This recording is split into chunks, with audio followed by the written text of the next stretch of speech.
C'est Eléa Mariama Diarra, comme les blessures, mais qui font entièrement partie de la carrière et qu'il faut savoir gérer, sinon ce serait trop facile.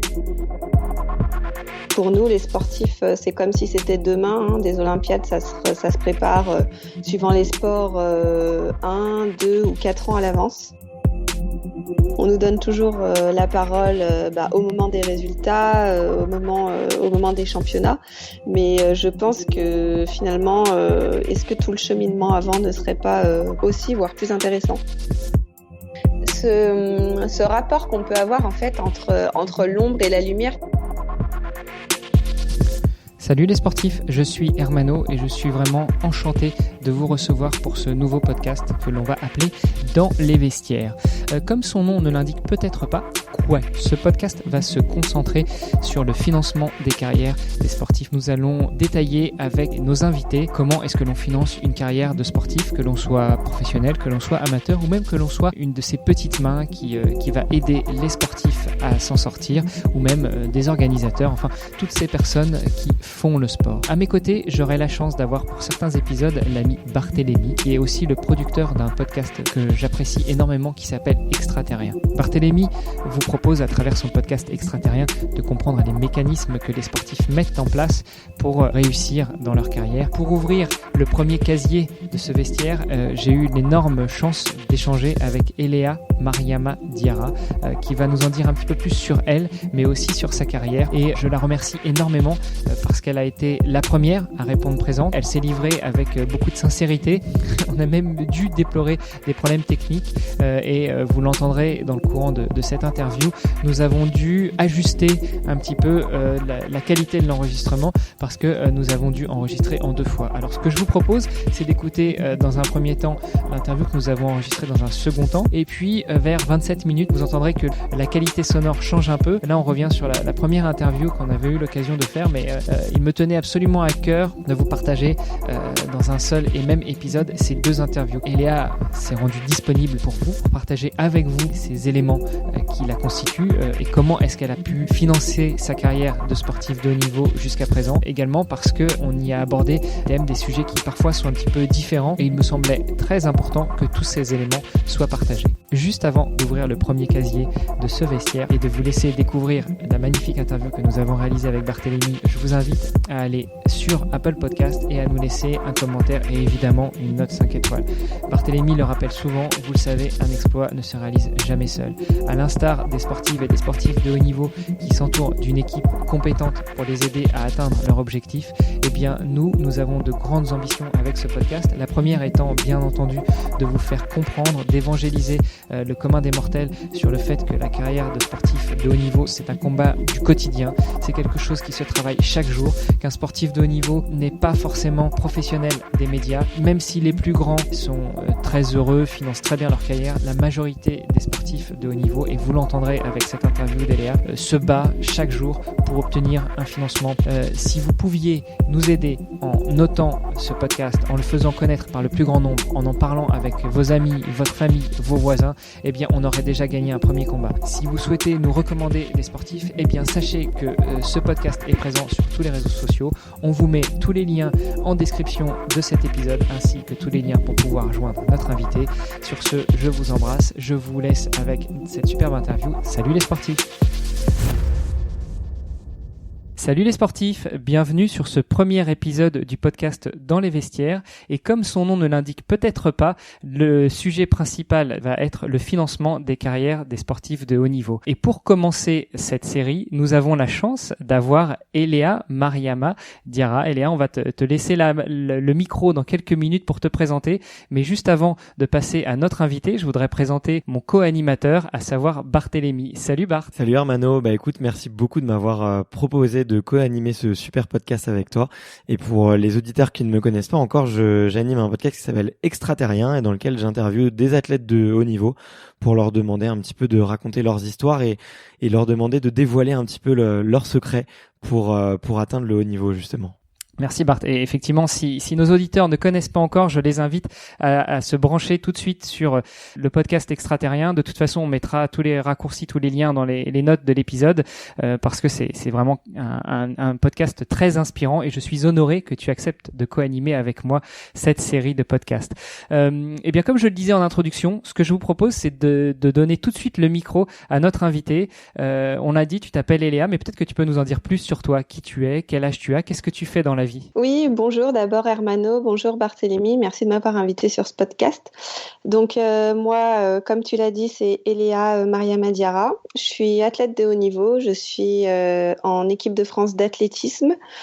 Je fais du haut niveau depuis une dizaine d'années maintenant, un peu plus. J'ai 29 ans. Je fais du 400 mètres et je suis souvent présente en équipe de France dans le cadre du relais 4x400 mètres. Voilà. Déjà une belle carrière, 29 ans, j'imagine que tu es passé déjà par beaucoup de phases que rencontrent déjà les sportifs et sportives amateurs, puis les sportifs qui commencent à se diriger vers le haut niveau, puis le haut niveau. En termes de palmarès, je crois que tu as aussi déjà un beau palmarès. Alors oui, c'est sûr que bon, je fais du haut niveau depuis que j'ai 18 ans, donc comme je vous le disais, un peu plus de 10 ans. Et j'ai vécu beaucoup de choses. La plupart des choses sont très très heureuses et très bien. Des choses un peu moins bien comme les blessures, mais qui font entièrement partie de la carrière et qu'il faut savoir gérer, sinon ce serait trop facile.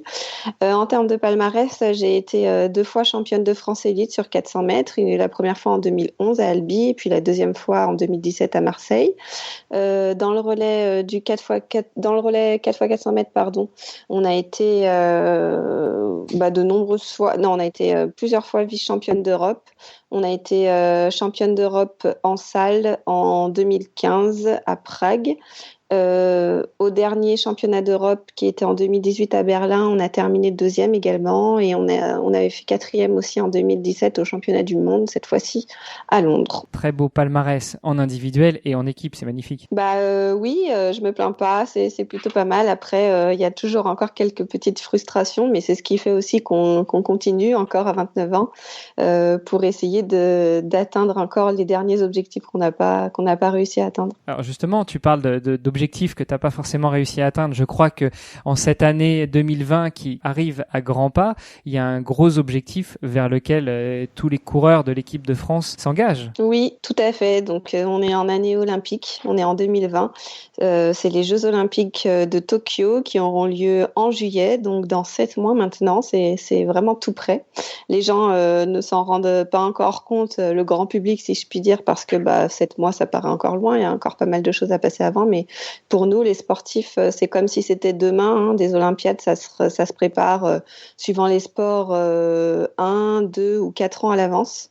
Donc là, on entre vraiment dans la dernière ligne droite, si je puis dire. Oui, parce que sur un 400, la ligne n'est pas droite, vous tournez autour d'une piste.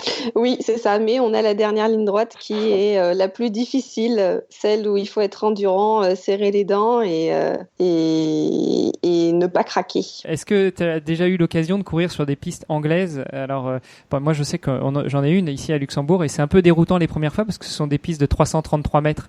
Donc, ce qui fait que sur un 400, en fait, tu finis dans le virage et là, c'est un peu plus difficile encore. Ah ouais, alors j'imagine que oui, psychologiquement, ça doit être vraiment difficile de passer la ligne et de ne pas s'arrêter. Non, j'ai pas eu cette chance. Je ne sais pas si c'est une chance, mais non, j'ai connu que des pistes habituelles de 400 mètres ou alors de 200 mètres en indoor, en salle. Le 400 mètres, on va dire, est une distance assez mythique en France. Je pense que les gens l'aiment beaucoup, encore plus que peut-être le 100 mètres ou le 200 mètres. Toi, qu'est-ce qui t'a donné envie de courir le 400 mètres ? Comment est-ce que tu en es venu sur cette discipline et sur cette distance-là ? Alors oui, c'est vrai que c'est une course un peu mythique, notamment grâce à Marie-Josée Pérec, entre autres, qui était phénoménale sur 400 mètres, qui est pour moi la recordman du monde officielle, parce qu'elle n'a pas le record du monde, mais on sait que la personne qui a le record du monde était de l'Allemagne de l'Est et probablement plutôt dopée. Donc voilà, 48-20. C'est pas du tout de saison. Oui, non. On va éviter de parler des sujets qui fâchent. Non, mais oui, elle courait en 48-25 et c'est vrai que à chaque fois, moi j'ai un record à 51-92 pour faire une comparaison, ce qui me donne quand même un niveau plutôt correct au niveau européen et mondial. Mais on est encore très loin, très très loin de ces 48-25. Qu'est-ce qui m'a donné envie de faire du 400 mètres? Alors, au tout début, quand j'étais jeune, je faisais de la longueur, donc j'étais pas du tout, pas du tout destinée à faire du 400 mètres, mais j'avais déjà quand même quelques petites qualités de course et de vitesse nécessaires au saut en longueur. Et puis finalement, ça s'est fait assez naturellement. En compétition très jeune, je faisais des 100 mètres parce que c'était la distance la plus longue en sprint. J'étais plutôt bien aussi sur les crosses, sur les courses d'endurance, mais j'y prenais beaucoup moins de plaisir. Et ensuite, je suis arrivée dans les catégories cadettes où moi, à mon époque, le 400 mètres n'existait pas. Maintenant, c'est le cas. Et on avait le 300 mètres. Et donc, ce qui permet de faire quand même une transition entre les catégories jeunes et le 400 mètres qui peut être assez traumatisant physiologiquement. Et donc ensuite, en catégorie junior, c'est tout naturellement que je suis montée sur 400 mètres et ça s'est plutôt bien passé pour moi. Je me souviens, j'ai une petite anecdote, c'est que en étant encore cadette, dernière année, je passais junior après, donc j'allais devoir monter sur 400 mètres. Mon coach m'a dit, écoute, tu vas faire un 400 mètres là avant de partir en vacances pour voir pour voir ce que ça donne, quoi, si ça te plaît, si c'est ce que tu as envie de faire. Et du coup, j'ai fait un 400 mètres à la fin de l'été en partant très très rapidement et en explosant pour le coup complètement dans la dernière ligne droite parce que 400 mètres, 400 mètres, c'est pas 300 mètres. Il y a vraiment ces 100 derniers mètres qu'il faut courir.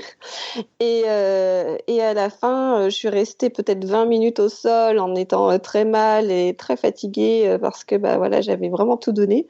Et mon coach est venu me voir et je lui ai dit, je m'en souviens plus tellement, mais lui, ça l'a marqué parce que je lui ai dit, j'adore ça, on recommence quand? Alors que lui pensait que j'allais lui dire, ah non, c'est fini, plus jamais de ma vie, plus jamais. Plus jamais de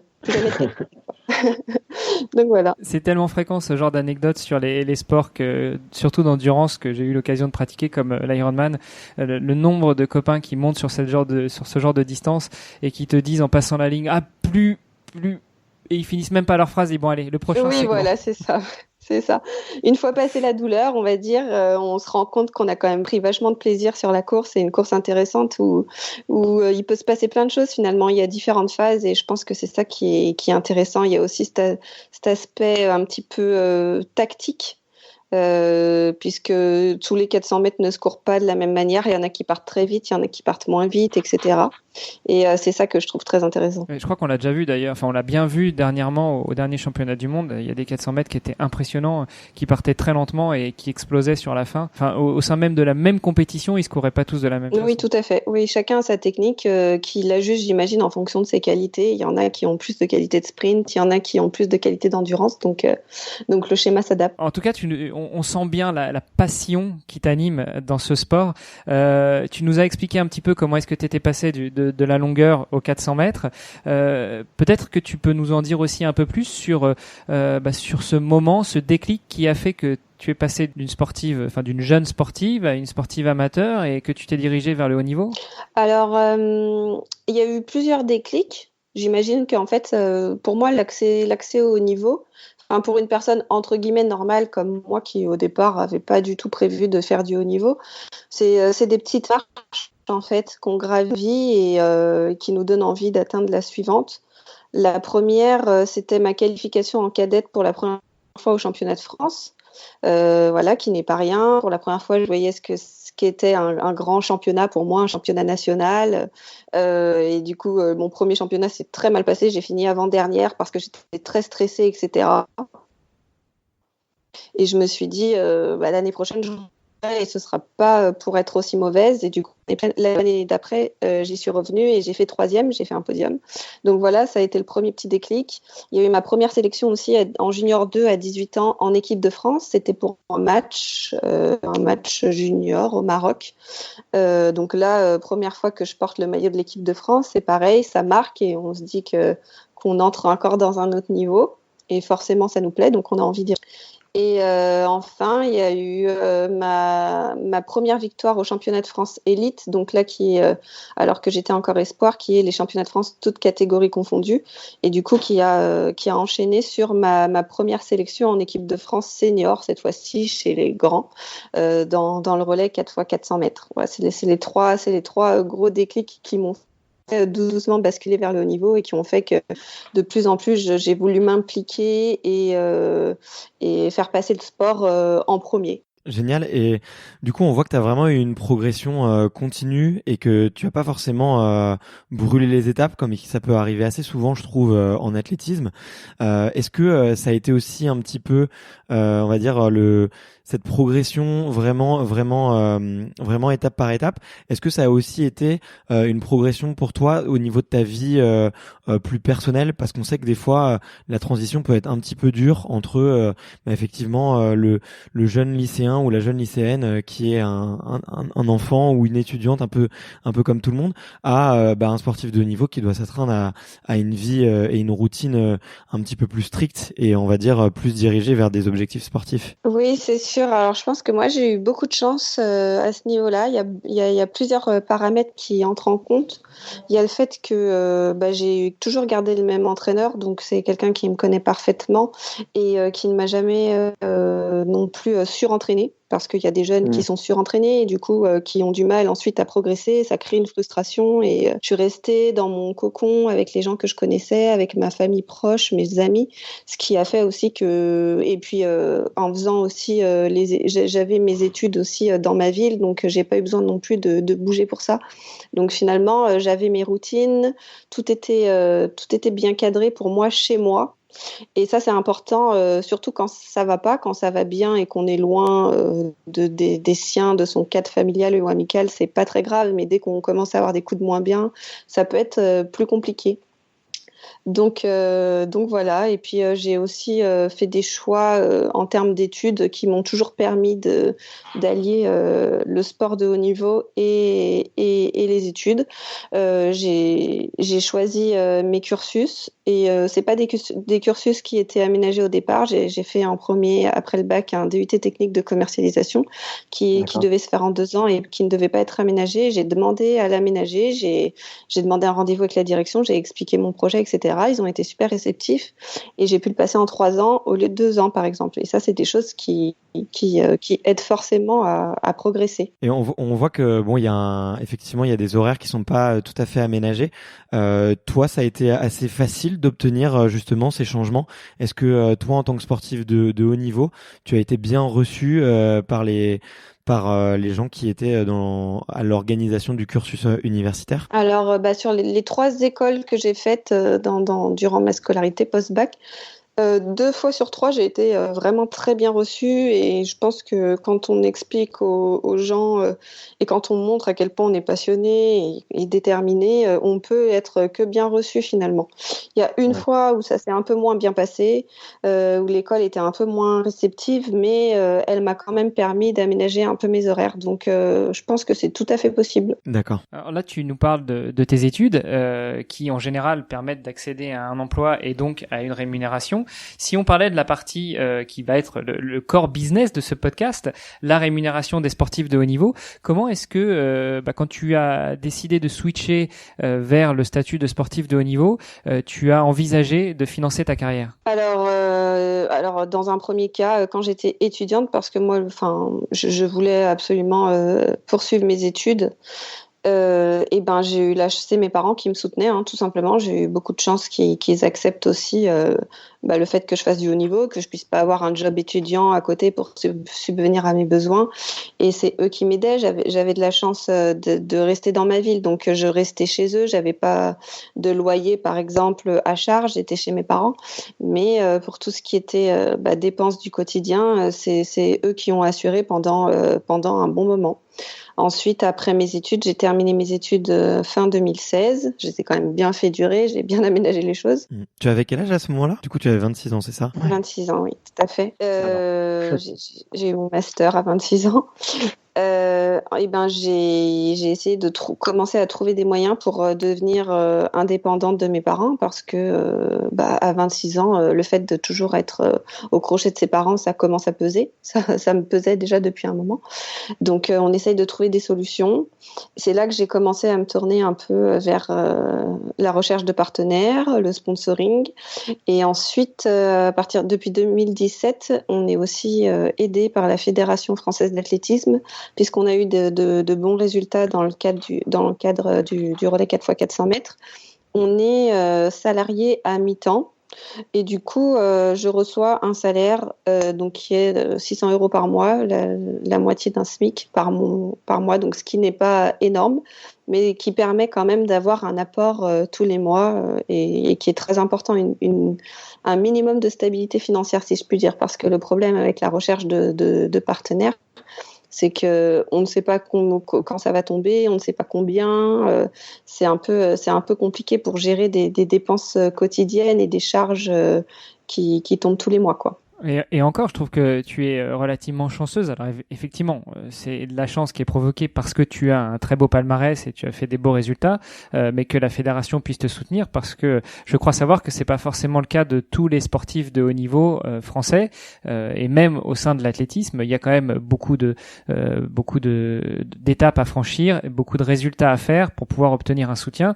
Et là, tu nous dis que vous êtes soutenu. Malgré tout, ce n'est qu'un demi-SMIC, donc c'est quand même pas ça qui paye, qui remplit le frigo et qui paye le loyer au jour le jour. Donc vous êtes quand même obligé de vous battre au quotidien, enfin ou très régulièrement, pour aller à la recherche de sponsors qui vont vous permettre des dotations produits ou des dotations services, ou des partenaires financiers qui vont pouvoir vous verser un certain montant, soit pour vous déplacer à tel ou tel endroit dans le cadre des compétitions, soit pour subvenir à votre quotidien. Oui, voilà, tout à fait. Oui, je suis chanceuse et pas chanceuse, dans le sens où si j'avais été dans un autre sport, j'aurais été peut-être plus rémunérée. Si j'avais été un homme aussi, j'aurais été peut-être plus rémunérée. Mais par contre, je me rends bien compte que dans l'athlétisme, en tout cas, au sein de la Fédération française, on est quand même très peu à recevoir des salaires mensuels. Et donc, de ce point de vue, je suis assez chanceuse. Mais bien sûr, ça ne suffit pas. Et il faut se bouger, si je puis dire, pour trouver d'autres sources de financement. Et d'ailleurs, je me demandais, puisque effectivement la fédération vous aide, est-ce que elle vous aide aussi à trouver des sponsors? Est-ce qu'elle vous met en relation avec des entreprises? Parce qu'on sait quand même que une fédération, c'est une structure qui attire beaucoup les entreprises qui souhaitent notamment communiquer à travers les athlètes. Est-ce que la fédération vous forme, vous accompagne, vous prend par la main pour justement aller compléter, on va dire, ce tour de financement? Alors oui et non.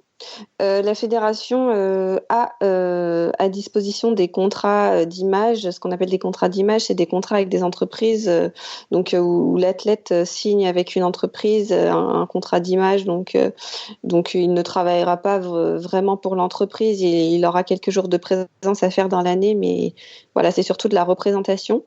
Et ces contrats sont malheureusement, je vais parler de mon point de vue, donc je vais dire malheureusement, réservés aux athlètes top élite, les forts potentiels olympiques, ce qu'on appelle, qui sont potentiels médaillables olympiques, donc qui ont souvent un très bon palmarès. C'est les plus forts, c'est ceux dont tout le monde connaît le nom, et c'est souvent pas ceux qui ont le plus besoin de financement.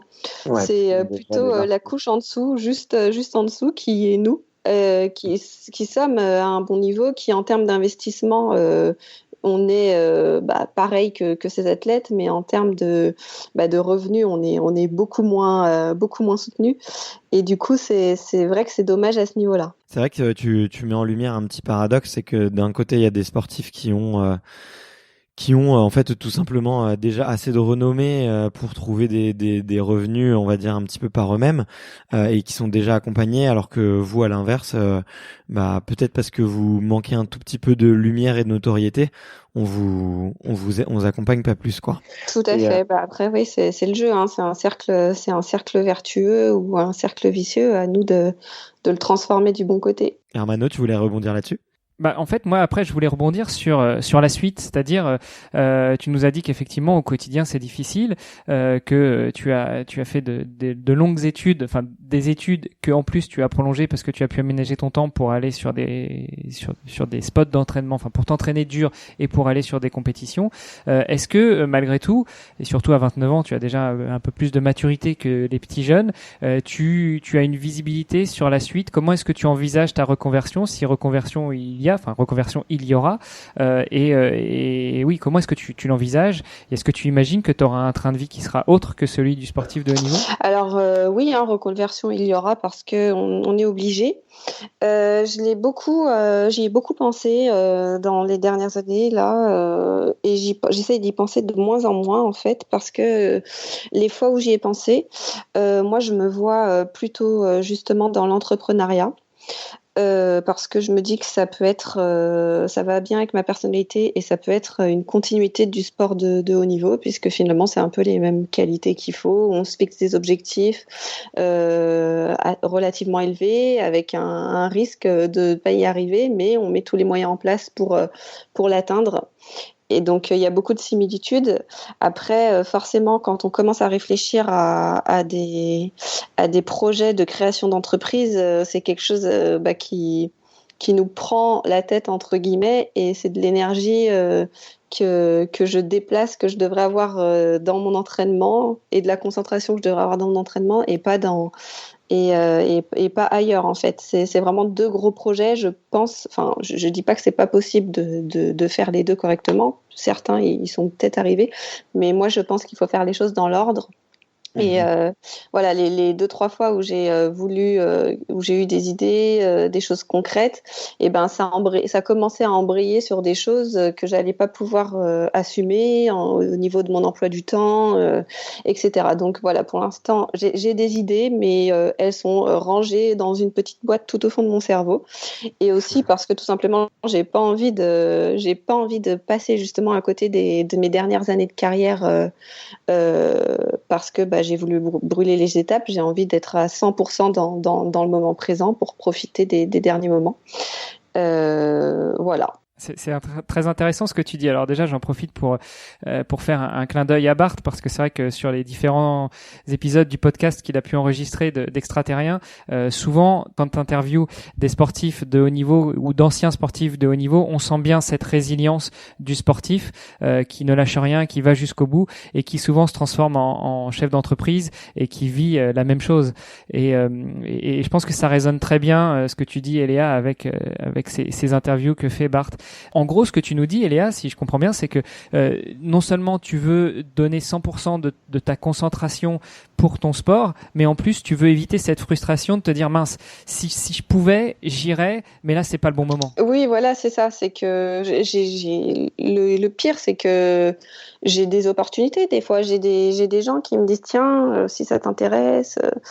Et du coup, c'est vrai que ça peut être un peu frustrant. Et c'est à ce moment-là qu'il faut se recentrer, se demander ce qu'on veut vraiment. Moi, ce que je veux vraiment, c'est atteindre les objectifs que j'ai pas atteints, terminer en beauté c'est ma carrière, et j'aurai ensuite du temps pour aller travailler, et j'aurai d'autres opportunités, et voilà, moi je laisse faire les choses. Je suis quelqu'un je suis organisée, mais je fais toujours confiance à cette petite étoile. Je me dis qu'il y a quelque chose qui me guidera, je saurai à quel moment il faut que je fasse les choses. Et pour l'instant, on est encore dans le sport, quoi. C'est pas encore le moment de réfléchir vers l'après. Je pense que tu fais bien effectivement de rester concentré sur la fin de ta carrière sportive, et puis ne t'en fais pas. Effectivement, il y a plein de qualités et de ressources que tu pourras tirer pour plus tard, si tu le veux, monter ta petite affaire ou monter une grosse entreprise.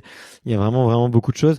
Moi, juste pour rebondir et peut-être clôturer le sujet, une des choses que j'ai beaucoup vues, c'est qu'effectivement les reconversions qui se passent pas très bien, généralement, c'est celles qui sont pas du tout réfléchies à l'avance, ou des fois un petit peu les reconversions qui sont un petit peu forcées. Tu vois, ça peut être soit par une blessure, soit par effectivement un contrat de sponsoring qui s'arrête, et du jour au lendemain, il faut passer à autre chose.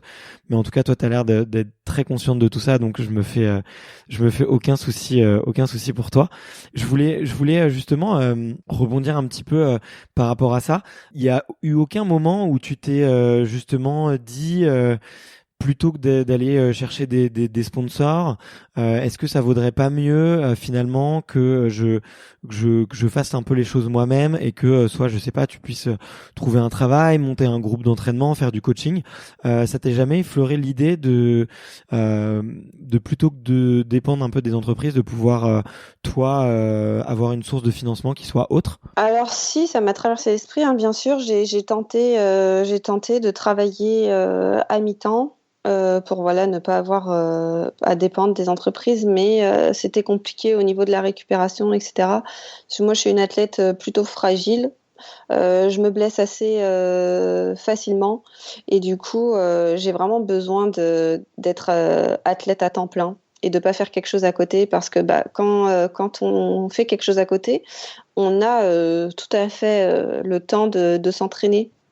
Par contre, ce qu'on n'a pas forcément le temps de faire, c'est tous ces petits à côté qui font la différence, à savoir faire attention à sa récupération, aller chez le kiné autant de fois qu'on en a besoin, aller en cryothérapie par exemple. Enfin voilà, faire tout bien à côté pour que le corps résiste aux blessures, assume la charge d'entraînement et ne nous lâche pas. Au milieu de l'aventure, quoi. Le fameux entraînement invisible. Tout à fait. C'est génial parce que là, tu nous déroules vraiment le tapis rouge parce que du coup, ça me permet de faire un clin d'œil à mes podcasts, à moi, cette fois-ci, où si nos auditeurs veulent en savoir un petit peu plus sur comment s'entraîner, les différents points d'attention sur l'entraînement et notamment l'endurance, je vous invite à aller écouter le podcast de Nakan ou le podcast d'une de tes consoeurs, Léa, qui est le podcast de Fans, oui. Où on en parle beaucoup parce qu'elle elle se dirige doucement aussi vers sa fin de carrière. Elle a 10 ans de plus que toi et elle, je crois qu'elle a besoin aussi, voire même plus, de récupération, parce que pour ceux qui ont déjà fait un peu de sport, quand on vieillit, on se rend compte que on a besoin de beaucoup plus de récupération. Plus on a besoin de récupération, exactement. Comme je vous l'expliquais en intro, cette interview a été réalisée en 2 fois. Je vous laisse donc découvrir l'autre partie de l'interview. Je crois que nous avons une connaissance commune, Léa, qui est Fanza Félix, et elle se prépare pour le marathon olympique. Donc elle souhaiterait obtenir sa qualification pour le marathon olympique de Tokyo, qui se déroulera si je ne m'abuse, 6 août de l'année prochaine. Et elle me disait que pour pouvoir prétendre à cette qualification, il fallait qu'elle remplisse les minima européens avant le 29 février 2020. Donc ça veut dire que toi, tu sauras si tu es qualifié pour les JO un mois avant. Les marathoniens, eux, le savent le 29 février. Ouais, effectivement. Je n'avais pas connaissance de cette information. Après, ce qu'il faut dire, c'est que on a 2 ans pour se qualifier quand même pour les Jeux Olympiques. On avait aussi la saison donc 2019, on a aussi la saison 2020. Enfin, la moitié, une partie pour certains. Sauf que sur la saison 2019, les minima pour se qualifier directement sont vraiment extrêmement élevés et très très très peu d'athlètes ont pu les réaliser. Donc voilà, on a une chance de le faire, mais elle est très très très minime. Alors rapidement, on a un petit peu chamboulé le programme, mais est-ce que tu pourrais quand même revenir pour la partie athlétisme, enfin notamment pour ton sport, donc le 4x400, est-ce que tu pourrais nous rappeler quels sont les critères? Est-ce que c'est les critères du comité international olympique qui les fixe? Est-ce que c'est la fédération française d'athlétisme? Est-ce que c'est les clubs? Enfin, comment est-ce que ça marche en France? Alors, donc il faut déjà faire la différence entre le 400 mètres individuel et le relais 4x400 mètres. Donc moi, dans un premier temps, je vise une sélection dans le relais 4x400 mètres parce que c'est ce qui est le plus atteignable. Et donc, pour être qualifié, pour qualifier le relais, donc pas me qualifier moi, qualifier le relais, il faut que la France soit dans les 16 meilleurs mondiaux. Une fois que ça se sera fait, on sait que le relais français sera qualifié. Et ensuite, pour savoir qui courra dans le relais, la sélection se fera un mois avant, c'est-à-dire lors des championnats de France élite, là, qui seront donc des championnats individuels, où les sélectionneurs sélectionneront probablement les 6 meilleurs sur ce jour-là. Donc après, il y a toujours 2-3 échappatoires en cas de gros soucis sur une des meilleures, par exemple. Quasiment l'intégralité de la sélection va se faire à ce moment-là. Je me rappelle d'un de tes anciens podcasts, Barthélémy, où tu interviewais un kayakiste qui qui étaient en équipe, et c'est vrai que ça ressemble un petit peu à ce schéma de qualification. C'est assez injuste quelque part, puisque c'est l'équipe qui se qualifie, et puis après on va prendre juste les meilleurs, et encore on n'est pas certain d'être dans la liste. Ouais, j'ai l'impression pour plusieurs sports d'équipe, ou en tout cas des sports individuels qui ont aussi une discipline en équipe. Effectivement, il y a à la fois la partie le duo ou le quatuor qui va importer, et aussi les performances individuelles, et la direction technique, la fédération peut avoir un droit de regard sur la sélection qui va être portée aux Jeux Olympiques. Effectivement, c'était pas en kayak, il me semble que c'était en aviron. À peu de choses près, c'était ça. Et en plus, il me semble, tu confirmeras, Eléa, mais là, ça fait quand même, quand on regarde ton palmarès, on voit que vous avez une super, il y a toute une génération assez exceptionnelle. Comment est un peu l'ambiance entre les différentes athlètes? J'imagine, il n'y a pas la compétition est saine, ou comment est-ce que vous vous entendez les unes par rapport aux autres? Alors, ce qu'il faut savoir, c'est que oui, il y a une bonne ambiance. Il y a souvent une bonne ambiance. Après, forcément, des fois, ça peut être compliqué parce que il faut pas oublier que on fait un sport individuel. Donc, au départ, on a quand même l'esprit pour faire un sport individuel qui est totalement différent. Oui, je pense quand même qui est assez différent que des sports d'équipe, de l'esprit qu'on peut avoir en sport d'équipe. Et donc, on est concurrente toute l'année, en fait. On est adversaire toute l'année et on se retrouve une ou deux fois dans l'année à être coéquipière. Donc, il y a un petit switch à faire dans la tête qui n'est pas forcément évident pour tout le monde. Après, la plupart du temps, ça se passe très bien et c'est aussi pour ça qu'on a de bons résultats. Mais je dirais pas que c'est contre nature, mais il y a quand même ce petit travail à faire et ce petit changement de mentalité à opérer pour que ça se passe bien. D'accord, ok, ouais.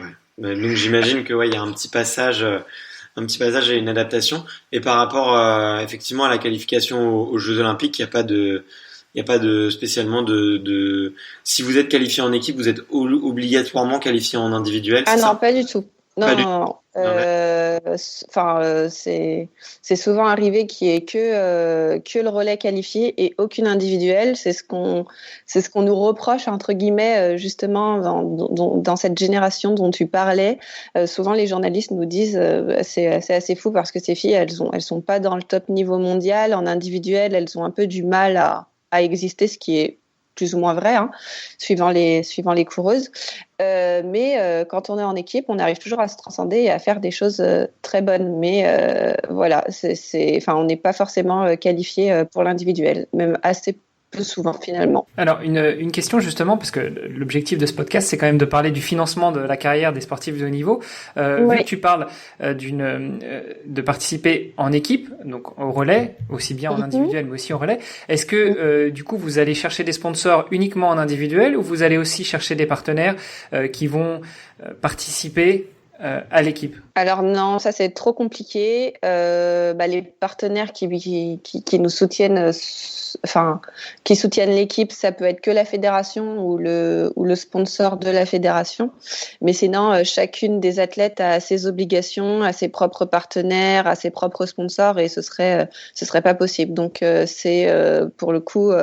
Pour la recherche des partenaires, c'est chacune de notre côté. Mais alors, comment est-ce que vous gérez, justement, si vous vous retrouvez avec cette équipe, avec une qui serait sponsorisée par un grand équipementier de sportif, et puis l'autre qui est sponsorisé par un autre équipementier du coup. Alors, effectivement, quand vous vous retrouvez pour la compétition, vous avez tous le maillot à l'effigie du pays, en l'occurrence de la France.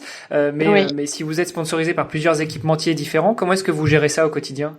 C'est ce qui arrive tout le temps. On est tous tout à peu près dans... il y en a chacune avec un équipementier différent. Donc, quand on est sous les couleurs de l'équipe de France, on porte l'équipement de l'équipe de France et l'équipementier de l'équipe de France. Ensuite, par exemple, pour les pointes, les chaussures avec lesquelles on court, on a celles de notre équipementier.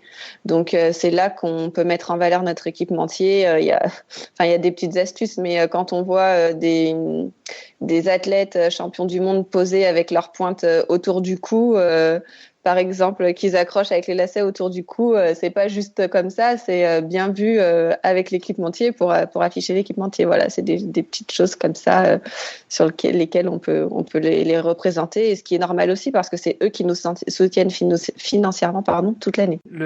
Comment est né ton besoin de financement, et donc comment est-ce qu'a commencé ta carrière sportive professionnelle, et oui, comment est-ce que tu as été à la recherche de ton premier partenaire? Alors, j'ai du mal à me souvenir de quand j'ai été à la recherche de mon premier partenaire. Et donc moi, je faisais mon sport et je m'occupais de mes études. C'était mon job, en fait. Et mes parents assuraient financièrement autour, si je puis dire. Mais ça va jusqu'à 22, 23, 24, 25 ans. Et puis, ça commence un peu ensuite à être pesant. Quand on voit aussi... ses amis de sa génération devenir indépendantes financièrement, on commence aussi à en avoir un peu marre de dépendre toujours des parents, et puis même pour eux. Moi, je voulais aussi les libérer un peu de tout ça, donc je me suis dit qu'il fallait que je commence à essayer de me financer par moi-même. C'est aussi à cette même période, par exemple, qu'on a fait championne d'Europe en salle, donc c'était aussi le bon moment pour essayer de commencer à trouver des sponsors. Je pense que c'était à cette période.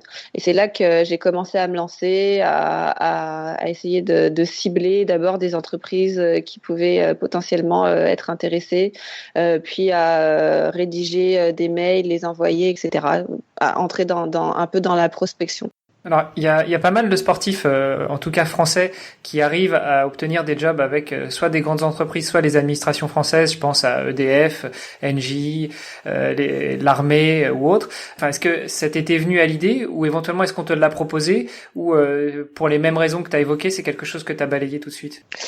Alors, ça, c'est vrai que c'est assez important d'en parler, et je voulais l'aborder.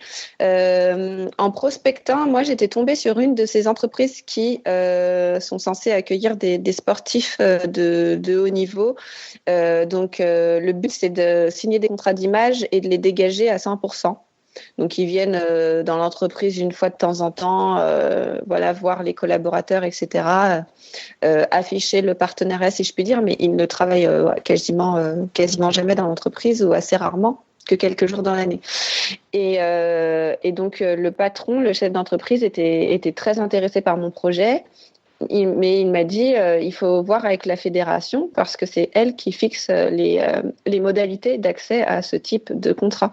Et c'est la problématique que je rencontre tout le temps. Moi, je suis sportive de haut niveau, j'étais pas assez à haut niveau pour pouvoir accéder à ce type de contrat qui est réservé aux potentiels médaillables olympiques. Donc, le problème, c'est que les potentiels médaillables olympiques, il y en a assez peu, et souvent, c'est des gens qui ont déjà de très gros partenaires financiers en termes de sponsoring, etc. Donc, c'est pas forcément, enfin, je comprends tout à fait, mais c'est pas forcément ceux qui ont le plus besoin. Et c'est vrai que c'est compliqué parce que moi, je suis souvent entre deux eaux, si je puis dire, et soit je suis trop forte pour une petite structure qui me dit oui, mais nous, on soutient que des actions locales, etc.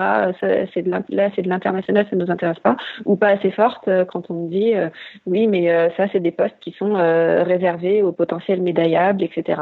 Donc, c'est toujours un peu compliqué de se positionner à ce niveau-là. Bon, ça nous avance pas sur le schmilblick de comment est-ce qu'on peut aider les sportifs à financer leur carrière, finalement, parce que ce que tu es en train de nous dire, c'est que les dispositifs vraiment spécifiques sont souvent pour ceux qui ont déjà un track record, et donc déjà un beau palmarès, et potentiellement déjà de gros partenaires. Tout à fait, ouais.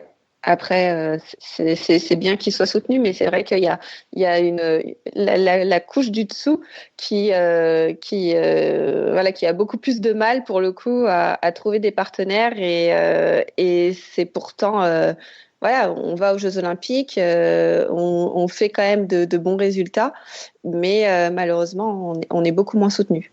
Bon. Ouais, je vois aussi qu'il y a une difficulté des marques à se projeter avec des sportifs, alors que justement une marque aurait tout intérêt à effectivement créer une histoire, créer une relation un petit peu particulière. Et effectivement, même ça peut créer de la cohésion au niveau des employés, de se dire voilà, on soutient quelqu'un, on sait qui est-ce qu'on va suivre et de mettre quelques dizaines, quelques centaines d'employés un petit peu derrière une athlète comme toi. Mais c'est vrai que le fait de créer cette histoire-là, effectivement c'est difficilement ton job toi en tant que sportive, et les marques ont souvent du mal à le faire parce que en termes de stratégie de communication, tu l'as dit un petit peu tout à l'heure, c'est très processé, il y a beaucoup de prise de décision et du coup c'est pas évident de changer un petit peu la trajectoire qui a été donnée et l'histoire que la marque a envie d'écrire, quoi. Donc moi je le vois aussi, et du coup je rebondis sur une autre question. Je regardais un petit peu tes réseaux sociaux et j'avais vu que tu avais travaillé avec deux trois partenaires. Est-ce que l'utilisation des réseaux sociaux, c'est quelque chose dont vous parlez beaucoup ou quelque chose est-ce que c'est quelque chose que tu mets en avant? En avant, tu veux dire quand je démarche des entreprises? Ouais, est-ce que tu en discutes avec eux? Est-ce que ça rentre un petit peu dans la stratégie de coopération et de partenariat? Alors oui, tout à fait. C'est quand même assez important pour les entreprises, tout ce qui est réseaux sociaux. Et ça fait partie des choses que je mets en avant, bien sûr. Moi, je me force un peu, j'avoue, parce que les réseaux sociaux, c'est pas forcément mon truc, mais je le fais de manière professionnelle parce que, d'un côté, j'ai des partenaires et c'est un moyen assez simple finalement et assez efficace pour les mettre en avant. Et de l'autre côté aussi parce que j'ai une communauté de personnes qui me suivent. Et ça me fait plaisir et j'ai envie de leur donner des nouvelles assez souvent. Mais donc voilà. Après, c'est pas la seule chose que je vends. Comme tu disais, en termes de stratégie d'entreprise, il y a des choses aussi qui sont très intéressantes en communication interne, si je puis dire, en team building et des choses comme ça. Et c'est pour ça que là, je propose de venir en entreprise, intervenir sous forme de sorte de conférence sur les parallèles qu'on peut avoir entre le sport et l'entreprise. Je propose aussi, suivant les besoins de l'entreprise, pourquoi pas d'échanger de manière beaucoup plus de façon moins formelle Voilà, de façon moins formelle, merci. Autour d'un dîner, d'un repas avec certains collaborateurs ou alors autour d'un entraînement qu'on fera ensemble, voilà, des choses comme ça. Ça, c'est aussi des choses que les entreprises aiment bien. Donc la communication interne, le team building, et qui fonctionne aussi très bien parce que je sais moi que après je reçois pas mal de messages des collaborateurs qui suivent ensuite mon parcours et qui sont contents de voir ce que ça donne. Ils savent que l'entreprise me soutient et ils suivent vraiment les résultats après, ce qui se passe en compétition. Ils en parlent après entre eux et donc voilà, c'est quelque chose qui fonctionne. Génial. Pour rebondir un petit peu sur le fait qu'on parlait des marques tout à l'heure, j'ai cru voir que tu avais fait appel à Sponsorize Me dans une de tes campagnes de financement. Juste avant qu'on aborde ce point-là, moi j'aimerais bien savoir comment est-ce que on devient athlète pro et comment est-ce que tu montes ton budget en fait? Comment est-ce que tu montes ton budget pour vivre au jour le jour? Est-ce que tu vis uniquement de ce que t'apportent tes partenaires ou est-ce que tu as d'autres modes de financement? Alors aujourd'hui, je suis payée à mi-temps par la fédération d'athlétisme, donc au SMIC à mi-temps. Donc je touche un peu moins de 600 € par mois tous les mois. Donc ça, c'est mon fixe. Donc voilà, donc c'est assez peu et c'est pour ça que j'ai des partenaires à côté qui complètent mon budget. Ensuite, dont Nike principalement, qui est mon équipementier. Ensuite, comment on définit son budget? Tout simplement, il y a toujours le souci des besoins sportifs qu'on peut avoir. Par exemple, partir en stage pendant 2 semaines en plein hiver dans un endroit un peu plus chaud pour s'entraîner dans des meilleures conditions. Donc là, il faut financer le stage, l'hébergement, les billets d'avion. Il faut que je finance aussi mon entraîneur parce que j'ai besoin de lui pour m'entraîner, etc. Donc ça se budgétise. Donc je fais tout un budget avec ça, les besoins que je peux avoir en termes de médicaux. en gros, c'est les deux gros postes, mais il y a aussi les postes de tous les jours, finalement, hein, payer son loyer, payer sa nourriture, son alimentation, qui est souvent assez chère quand on est sportif de haut niveau parce qu'on peut pas manger n'importe quoi. Mais ça, c'est beaucoup plus, enfin, on peut pas vendre ça aux entreprises. On peut pas dire j'ai besoin de financement pour payer mon loyer et payer mon alimentation. Alors, c'est la réalité, hein, pourtant, mais c'est sûr que c'est pas ce que je vais mettre en valeur quand je fais mes budgets et mes tableaux prévisionnels. Ça représente combien de stages à peu près par an? Tu t'en as mentionné un durant l'hiver, il y en a peut-être d'autres. Oui, alors j'en ai un en hiver, j'en ai un au mois d'avril normalement, là, qui devrait être en mars vu que la saison est un peu avancée. Voilà, c'est les deux gros stages que j'ai dans l'année. Après, si on peut partir plus, on le fait, mais ça, c'est les deux qui sont quand même assez importants. Ok, d'accord. Et pour tout ce qui est coach et kiné, ça aussi c'est quelque chose que que tu dois mettre dans ton budget, j'imagine. Oui, voilà, coach, kiné. J'ai une préparatrice mentale aussi qui est très utile, qui m'apporte beaucoup, parce que c'est encore autre chose. On en parle assez peu de la préparation mentale chez les sportifs de haut niveau. Et donc voilà, elle me suit sur toute l'année. Les séances sont à 60 €, donc c'est pareil, c'est un budget assez important, hein, sur une année.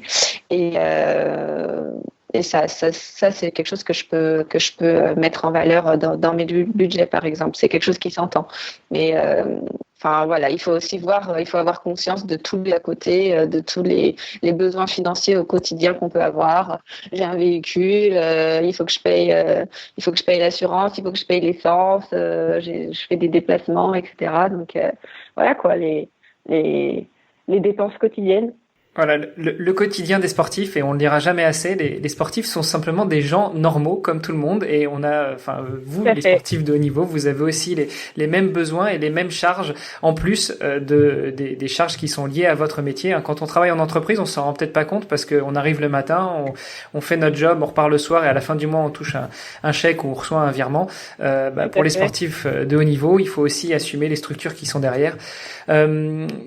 Tout ça pour dire que je crois que la recherche de financement pour un sportif de haut niveau, ça relève vraiment du parcours du combattant. Donc toi, dans le cadre de ta recherche de financement, à un moment, tu es tombé sur Sponsorize Me.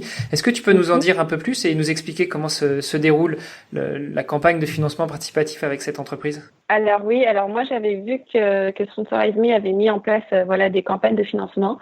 Je me demandais s'il fallait que je le fasse ou pas. J'étais pas bien sûre, donc au départ j'y suis pas allée. Puis finalement c'est eux qui m'ont contactée pour me proposer de le faire. Et donc là je me suis dit pourquoi pas, je vais le faire. On a mis en place le projet. Moi je crois que j'avais, je sais plus si c'était 3 000 ou 5 000 €. C'était peut-être 5 000 €, je me souviens plus, c'était il y a 4 ans. Et donc voilà, et j'ai atteint ces 5 000 €, donc ça m'a beaucoup aidé. Bon, Sponsorize Me prend une petite partie, mais bon, c'est normal. Ça m'a beaucoup aidé dans ma préparation. Après, c'est quelque chose que je ne referai pas quand même parce que la plupart des gens qui m'ont aidé sont des gens que je connaissais finalement. Et ça m'a un peu posé problème parce que je m'attendais pas à ça. Moi, naïvement, je me suis dit, c'est des gens qui aiment le sport, qui me soutiendront, que je connais pas forcément. Mais non, l'essentiel du budget a reposé sur mes connaissances. Donc, j'ai été très touchée, mais en même temps très gênée. Donc c'est un peu la limite que je peux voir sur ce type de dispositif. Effectivement, parce que Sponsorize Me, ils ont aussi bien la partie financement participatif, le crowdfunding, où là ils font appel aux gens, comment dire, aux particuliers, voilà. Et je pensais qu'ils avaient aussi un système de mise en relation avec certaines marques, certains annonceurs, certains professionnels qui souhaitent aussi soutenir un athlète. Alors ça c'est possible, mais moi j'ai pas du tout été dans ce cadre-là. Donc je pourrais pas plus en dire là-dessus. Ok. Donc mais c'est sûr que ce serait plus pertinent, je pense. Oui, ça éviterait de faire appel à l'argent des amis ou des connaissances ou de la famille qui pourraient aussi finalement participer en direct en évitant aussi la petite commission pour les frais de fonctionnement de l'intermédiaire. Oui, tout à fait. Alors justement, tu disais que pour revenir un petit peu sur ce parcours du combattant du financement, toi tu vas régulièrement, donc j'ai bien compris que c'est pas forcément une fois dans l'année, mais c'est tout au long de l'année, tu vas systématiquement à la recherche de partenaires. Comment ça se passe une fois que tu as rencontré un partenaire? Est-ce que vous négociez des apports en nature, donc je sais pas, du produit, par exemple ton équipementier Nike va te donner du matériel, est-ce qu'il y a aussi un apport financier, et puis la suite, comment est-ce que ça se passe après quand vous arrivez à la fin du contrat? Déjà, est-ce que ce sont des contrats de quelques mois, de quelques années? Comment ça se passe tout ça? Alors, c'est très différent et ça dépend vraiment de l'entreprise que j'ai en face de moi. Cette année, par exemple, comme c'est à peu près, enfin, je pense que, non, c'est sûr même, ce sera ma dernière préparation olympique. Je me suis dit que j'allais faire les choses un peu différemment des éditions précédentes. J'ai décidé de cibler des entreprises qui étaient en rapport avec mes valeurs. Donc, moi, je suis très attachée à tout ce qui est protection de l'environnement, écologie, à tout ce qui est alimentation aussi assez pointue, bio, etc. Je mange pas de produits laitiers, par exemple, plein de choses comme ça. Donc, je fais vraiment attention à ce que je mange. Et donc, j'ai démarché ce type d'entreprise. Donc, dans un premier temps, forcément, j'ai été agréablement surprise parce que j'ai eu beaucoup plus de retours positifs qu'en démarchant n'importe quelle entreprise comme ça. Mais le souci, c'est que pour beaucoup, oui et non, mais pour beaucoup, ça a été, c'est des contrats produits. Donc, qui sont très bien, par exemple. Je sais que là, j'ai commencé une collaboration avec une marque bio, de produits bio, Marcal, qui me fournit 100 € d'alimentation par mois. Donc, ce qui est une grosse aide pour moi dans mon budget, justement, donc alimentaire, quand on parlait de dépenses quotidiennes. Mmh. Par contre, pour beaucoup d'entreprises, c'est aussi comme ça. Je suis fournie en produits, mais pour ce qui est de la partie financière, c'est beaucoup plus compliqué et beaucoup plus difficile d'accès. Ouais, donc ça diminue le budget, mais ça ne paye pas le loyer. C'est ça, exactement. Donc, et puis à un moment, je me suis retrouvée avec que des oui, super, donc avec plein de produits, mais finalement, zéro financier. Donc voilà. C'est une balance, c'est un équilibre à avoir. Donc ensuite, je me suis tournée vers des entreprises toujours sensibilisées dans l'écologie. Par exemple, essayer d'obtenir un peu plus de contrats financiers. En termes de produits, j'ai tout ce qu'il me faut, je suis très bien lotie, et maintenant faut passer un peu plus sur la partie financière qui paye le loyer, comme tu dis. Effectivement. Et du coup, quand tu arrives à la fin de ces contrats, comment est-ce que tu négocies la suite? Tu reviens vers eux et vous relancez dans une négociation ou Oui, j'ai oublié de répondre à cette partie de la question. Alors, ça dépend. Donc, il y a des entreprises avec lesquelles, sur des petites dotations de produits, ça se fait vraiment comme ça. J'ai pas de contrat, j'envoie un mail quand j'ai besoin de quelque chose, ils m'envoient un petit colis et ça se fait vraiment de manière informelle. Et souvent, j'ai de très bonnes relations avec ces entreprises aussi. C'est pour ça que ça se fait de manière informelle.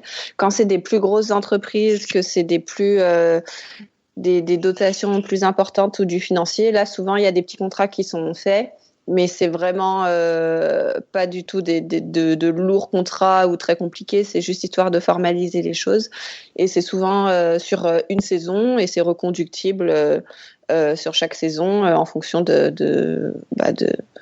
du bon vouloir de l'entreprise ou de moi-même. Ça se reconduit parce que j'ai quand même de bonnes relations avec mes partenaires. J'essaye de faire aussi attention à ça. Je n'irai pas avec une entreprise avec laquelle j'ai pas eu de bons ressentis. Si je sens qu'on n'est pas sur la même longueur d'onde, etc. Je sais qu'un partenaire peut devenir très vite pesant. Et c'est pas le but de me rajouter encore une charge mentale, comme on disait là-dessus. Donc pour le coup, je préfère tant pis passer à côté même d'une partie financière, mais d'être tranquille entre guillemets. Et tu penses que alors je sais pas si si certaines entreprises l'ont déjà fait, mais est-ce que tu as déjà eu des propositions un petit peu pour la suite de ta carrière aussi? Est-ce qu'il y a des entreprises qui ont abordé ce sujet-là avec toi et qui t'ont proposé, je sais pas, de continuer une relation vraiment long terme et de voir plus loin que ta carrière sportive? Alors oui, il y en a quelques-unes, c'est assez rare quand même, mais il y en a quelques-unes qui m'ont dit bah oui, pourquoi pas si par exemple, vu que je m'intéresse à l'alimentation de manière assez poussée, bah, pourquoi pas continuer sur un partenariat là-dessus, ou alors vu que j'ai fait une école de commerce, que j'ai quand même fait une spécialité communication et stratégie de marque, qui en a que ça intéresse pour éventuellement que j'occupe un poste après, voilà, mais c'est quand même assez rare. J'ai eu une ou deux propositions de ce type-là. Donc c'est des entreprises sur qui tu peux compter, quoi. Oui, c'est ça qui est bien.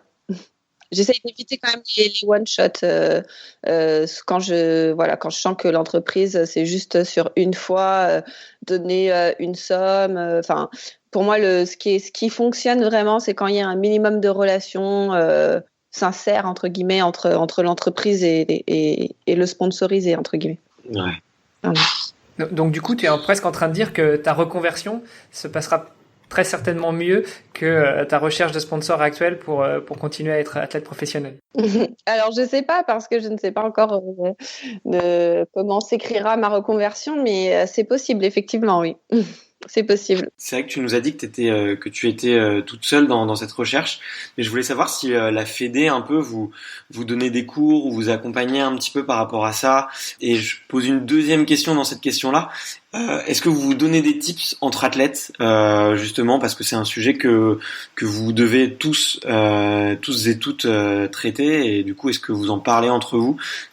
Comment est-ce que ça se passe un petit peu la relation entre vous et avec la fédération par rapport au sponsoring? Alors effectivement, quasiment, alors à part les tout meilleurs, on est tous dans le même bateau, entre guillemets. Et malheureusement, non, je me suis souvent fait la remarque, on n'a pas vraiment de formation pour ça de la part de la Fédé. Après, on a je sais que moi, il y a la région Rhône-Alpes qui met en place, avec ADECO par exemple, des espèces d'ateliers sur 1 ou 2 jours pour aider les sportifs de haut niveau à se vendre et à trouver des partenaires, mais la fédération malheureusement ne le fait pas. Ensuite, moi, je sais que j'ai quand même beaucoup de chance d'avoir fait des études là-dedans et de pouvoir le faire. C'est pas du tout le cas de tous les athlètes. Il y en a qui auraient beaucoup de mal à se vendre parce qu'ils sauraient absolument pas par quoi commencer. Donc, c'est sûr qu'il y a un vrai besoin là-dessus. Entre athlètes, après, oui, moi je sais que avec par exemple mes coéquipières du 4x400 mètres, quand justement je parlais que j'avais beaucoup de dotations produits, je cherchais à un moment un partenaire de thé et d'infusion parce que j'en bois beaucoup, et il y avait plusieurs marques qui m'avaient répondu favorablement. J'en ai choisi une, et les autres, je les ai reconduits vers mes coéquipières, et puis donc il y en a qui sont un peu moins à l'aise aussi que moi pour ça, donc ils me demandent un peu en termes de mail, d'accroche, s'il faut faire comme ci, comme ça, si c'est pas trop court, pas trop long, etc. Donc on essaye de s'aider un peu comme on peut, quoi. On essaye d'être solidaire. Du coup, ça fait une bonne idée de business, un intermédiaire qui va aider les sportifs à se mettre en relation avec les partenaires potentiels. Ouais, c'est sûr, parce qu'on a des agents en fait en athlétisme. Moi, j'ai un agent, mais des agents, leur but, c'est de nous inscrire sur les compétitions, et nous trouver un équipementier. Et ça s'arrête là, en fait. Le travail de l'agent en athlétisme ne va pas plus loin, et il ne cherche pas de partenaire pour ses athlètes, etc. Donc, c'est sûr que il y a une idée de business là-dessus. C'est pas le plus facile, mais ce serait très utile.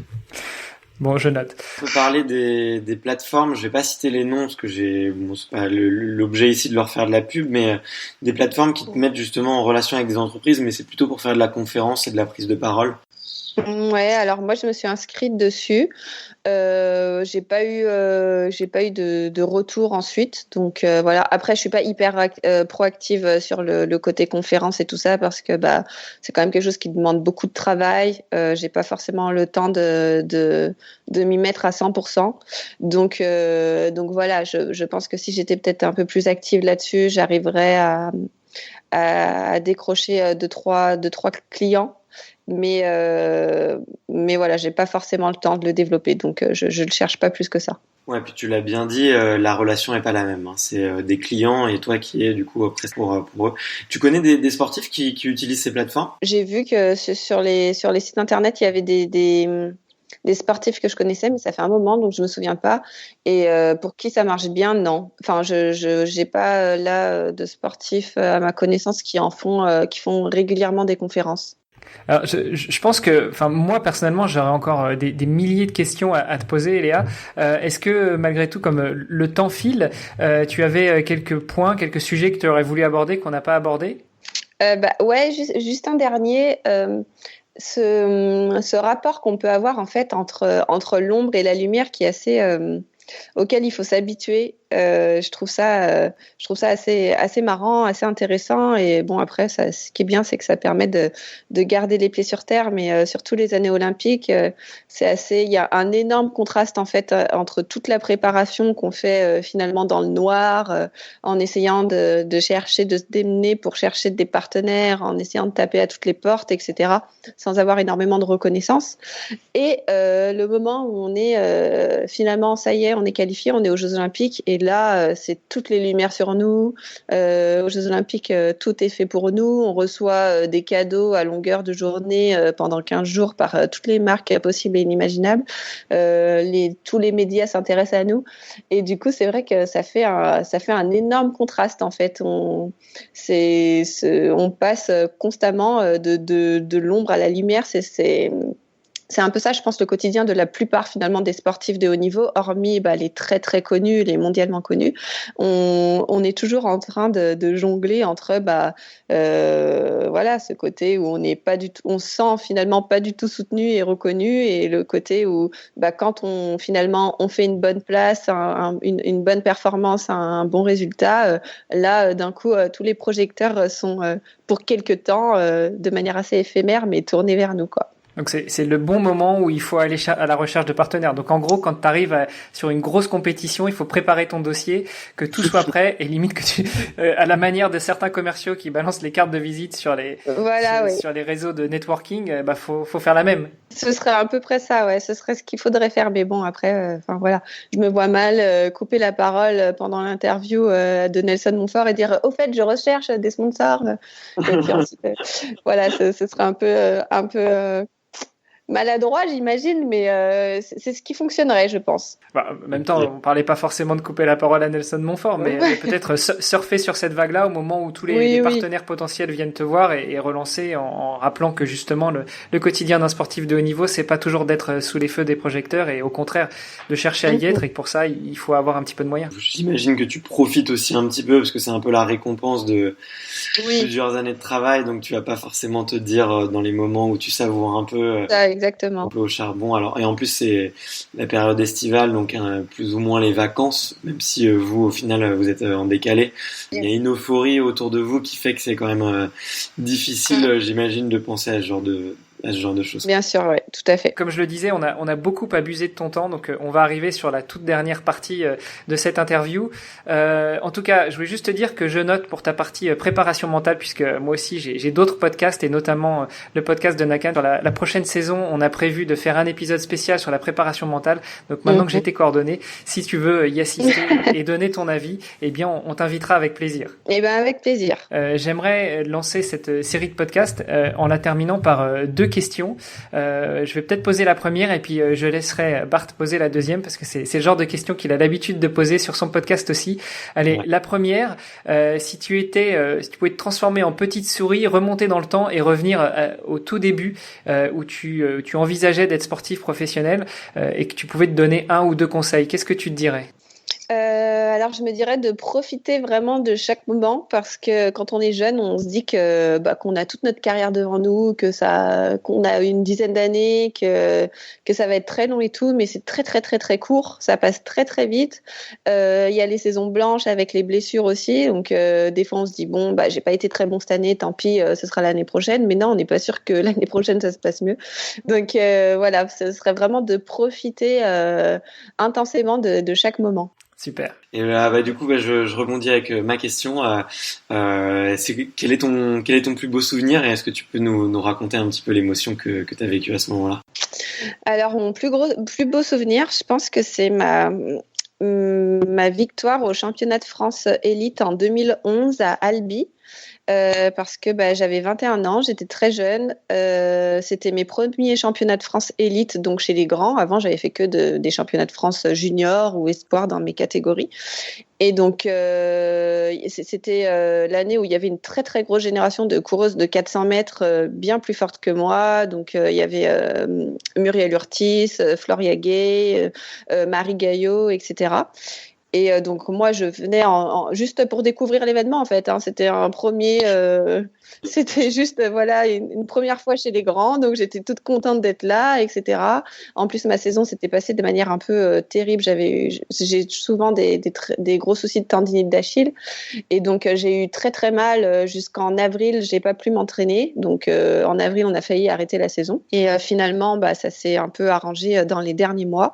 Donc moi voilà, c'était vraiment, je venais vraiment un peu la fleur au fusil. J'étais contente parce que la forme montait doucement et je voulais juste voir ce que ça donnait. Et donc déjà, je passe en finale. Je suis très contente. Le contrat était amplement rempli. Je rentre dans les 8 meilleures françaises. Super contente. Et voilà. Et finalement, je fais ma finale et je sais pas ce qui se passe. Si, il y avait beaucoup de vent de face, ligne droite opposée. Je pense que les filles qui avaient beaucoup plus de pression que moi, qui jouaient quelque chose, sont parties très très vite et se sont fatiguées aussi dans les premiers 200 mètres en luttant contre le vent. Moi, je suis passée beaucoup plus lentement. Et du coup, elles ont eu beaucoup de mal à finir et tout le monde a craqué finalement dans les 50 derniers mètres. Voilà, à cause de ce vent. Et moi, je rattrape tout le monde et finalement, je casse Marie Gaillot, la dernière sur la ligne. Et voilà, ça a été incroyable, quoi, parce que vraiment, ça aurait pu être un mauvais film, un peu ambiance, tout le monde à la fin gagne, etc. Enfin, tellement que ça s'est passé de manière extraordinaire, quoi. Je devais absolument pas gagner et j'ai gagné à la fin au cassé. Au centième près, je me souviens que le speaker ne connaissait même pas mon nom, donc il pouvait même pas annoncer la gagnante, il ne savait pas qui j'étais. Donc voilà, c'était vraiment incroyable et c'est aussi pour ça que je m'entraîne pour des moments comme ça où personne ne t'attend, mais que tu réussis à faire quelque chose de bien qui scotche tout le monde, quoi. Waouh, quelle histoire. Ouais. Merci beaucoup pour ce partage. Allez, juste pour terminer, parce qu'on va devoir te libérer, mais si on veut te suivre sur les réseaux sociaux, sur Internet, est-ce que tu as quelques adresses à nous donner pour nos auditeurs? Alors oui, donc j'ai un compte Instagram, donc Eléa Diarra, DIA2RA. J'ai une page Facebook aussi, Eléa Maria Madiara. Normalement, avec Eléa Diarra, on trouve. C'est plus simple et moins long. Et voilà, pour le principal. Ok, de toute façon, on mettra tout dans les notes de l'émission. Et puis, je te remercie encore pour ce partage, pour le temps que tu nous as accordé. Et je te souhaite, je pense qu'on te souhaite tous bonne chance pour cette année olympique et on espère te voir à Tokyo dans quelques mois. Merci à vous d'avoir pris le temps de m'écouter. C'est vraiment très gentil de votre part. Et merci beaucoup. J'espère que je pourrai revenir pour vous donner de bonnes nouvelles sur cette année. J'espère. Est-ce qu'il y avait des points que tu voulais encore aborder, Bart, ou pour aujourd'hui, on va peut-être pouvoir en rester là? Écoute, je pense que pour ma part, tout est dit. Alors je pense que je rebouclerai avec la première partie qu'on avait faite, mais en tout cas on peut se faire une petite conclusion pour aujourd'hui et je te remercie énormément pour ta disponibilité. On a eu du mal à recaler cette on a entrevue, réussi. mais en tout cas c'est génial. Écoutez, merci beaucoup à tous les deux. Franchement, pour ce premier épisode, vous m'avez honoré de votre présence.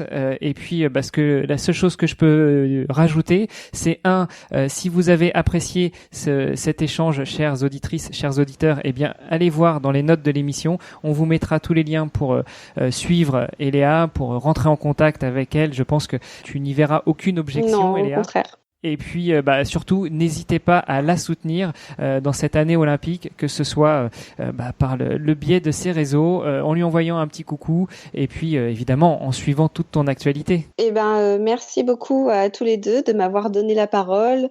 C'est toujours quelque chose d'intéressant d'avoir un peu l'inside justement parce que on nous donne toujours la parole au moment des résultats, au moment des championnats, mais je pense que finalement, est-ce que tout le cheminement avant ne serait pas aussi, voire plus intéressant. Donc, merci à vous pour cela. Et oui, si d'autres personnes ont des questions, veulent entrer en contact avec moi, n'hésitez pas à me contacter. Je suis assez disponible via les réseaux sociaux normalement. Donc voilà. Et on se fera un plaisir excuse-moi Hermano, mais en tout cas on se fera un plaisir de pourquoi pas faire un follow-up après cet été on va dire nippon, et ça serait avec grand plaisir de pouvoir débriefer un petit peu avec toi et de partager les bonnes expériences que tu vas nous ramener de là-bas et voir le chemin parcouru. Ça pourrait être génial, je pense. Eh ben oui, avec plaisir. J'espère bien. Merci beaucoup à toutes et à tous pour votre temps, et moi je vous dis à la semaine prochaine pour un nouvel épisode. Ciao. Salut à tous. Salut.